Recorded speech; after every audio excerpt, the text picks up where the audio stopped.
Ever since Lockdown 2.0 came to an end on May 3rd, there has been an element of restlessness to relax the lockdown, and there is a strategy to open it in a phased manner. A proper exit strategy after May 17th has been devised. However, the scariest part is that the lockdown is being gradually relaxed not because we are past the coronavirus pandemic, but because we are slowly running out of economic capacity to continue with it. In other words, we cannot afford this lockdown anymore. And this is where the big threat lies. The coronavirus curve itself is not flattening, and looking at this graph, one can easily sense an abrupt rise in the number of cases.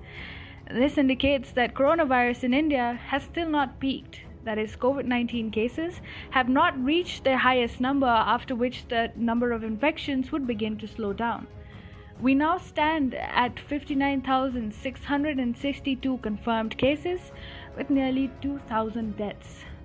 The authorities were expecting that by the time the lockdown is lifted, we will be past the coronavirus peak and therefore COVID-19 threat would be averted. The lockdown did work for sure, and the COVID-19 R0, a measure of how infectious the disease is, has come down from 1.83 in the period between March 4 and April 6 to 1.27 between April 19 and May 3rd. The R0 is a barometer that describes how many people a coronavirus-infected person is likely to infect, and an epidemic ends when it goes below 1. Therefore, the pandemic didn't peak by May 3rd, even though it was expected to, and numbers are still going to rise, with the AIIMS director stating that the coronavirus peak will arrive between late June and early July. However, the lockdown is getting diluted due to economic hardships, which makes the situation all the more frightening.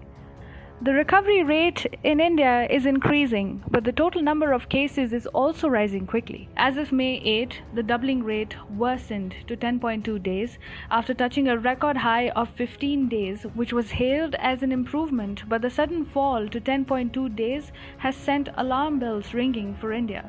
If the trend continues, India could have over 1 lakh coronavirus cases in the next 10 days.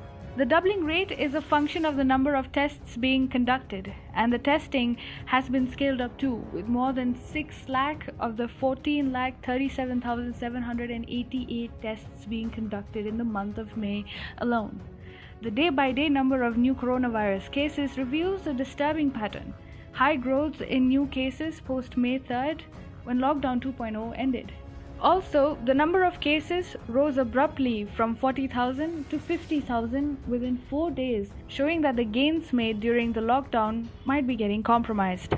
The worst performing states, Gujarat, Maharashtra, Tamil Nadu, and Delhi, do not reveal an encouraging pattern either. In Maharashtra, with around 19,063 confirmed coronavirus cases, the recovery rate is very low, at 12%, which sends warning bells ringing. Moreover, the number of cases continues to rise since May 3rd, and it has already added more than 5,000 cases ever since.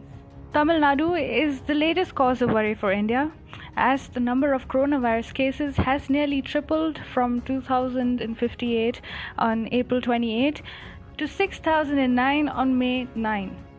The rise of cases in Tamil Nadu is thus faster than the national average. The state is, of course, testing a lot and has already conducted more tests than the worst hit state, Maharashtra. The numbers are also rising rapidly in Gujarat, the state with the highest number of cases next to only Maharashtra. It has already crossed the 7,000 mark with 7,400 coronavirus cases. The city of Ahmedabad is at risk of becoming another Mumbai with nearly 5,000 cases and is currently in a state of complete lockdown. With 6,318 cases, the national capital remains the worst hit city after Mumbai, and the doctor heading the COVID-19 panel constituted by Chief Minister Kejriwal says that the coronavirus cases will peak in June-July, which means that Delhi needs an extended lockdown. But CM Kejriwal feels that Delhi is ready to lift the lockdown. He recently declared the time has come to reopen Delhi. We will have to be ready to live with coronavirus. And then, of course, West Bengal seems like an enigma. With 1,678 cases, there have been accusations of orchestrating a cover-up against Mamata Banerjee. The Mamata Banerjee government is also conducting the lowest number of tests for coronavirus among all major states, and the fatality rate is unusually high at 10%. Moreover, the pattern of attributing deaths of certain coronavirus patients to comorbidities is seriously downplaying the severity of the coronavirus outbreak in West Bengal. There have been fresh outbreaks such as that in the Coimbatore wholesale market in Tamil Nadu, where a coronavirus cluster of hundreds of people has affected several districts, pushing orange zones back into the red zone. Needless to say, India's fight against coronavirus is far from over. India has managed to subdue the outbreak, but the worst may still be yet to come, especially now as the lockdown gets lifted.